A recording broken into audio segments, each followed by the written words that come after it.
Alors, monsieur le sénateur, bonjour. Bonjour. Vous avez assisté à l'instant à une petite scénette que Sanders propose pour casser les idées reçues sur l'élevage. Qu'est-ce que vous en avez pensé?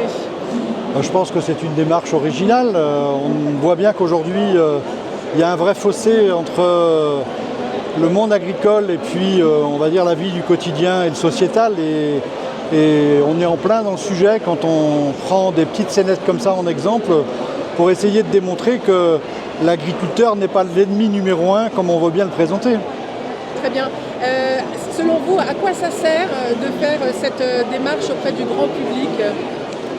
Une démarche pédagogique parce que je pense qu'on a vraiment besoin de faire de la pédagogie. On ne peut pas d'un côté avoir peur de manquer d'aliments, et quand on parle de souveraineté alimentaire, et en même temps ne pas accepter que l'on puisse produire dans notre territoire.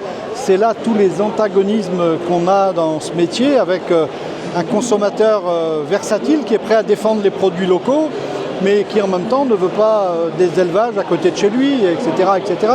Et donc c'est par de la pédagogie, c'est par de la relation, en tout cas surtout pas couper les relations entre les citoyens et le monde agricole. Je pense qu'il y a un capital de sympathie des citoyens français vis-à-vis de leurs agriculteurs. Maintenant, il faut transformer ce capital de sympathie en un vrai capital de confiance dans la capacité qu'on aura à travailler, à cohabiter ensemble. Une dernière question. Que diriez-vous aux jeunes qui aujourd'hui se demandent quel métier faire, et s'ils avaient l'idée de devenir éleveurs, qu'est-ce que vous leur diriez aujourd'hui? Je pense que c'est un des plus beaux métiers du monde, c'est le métier du vivant. Je pense qu'il y a plein de possibilités de s'éclater dans ces métiers-là. Moi j'aurais voulu faire paysan, je n'ai pas pu le faire parce qu'à l'époque je n'ai pas trouvé de ferme.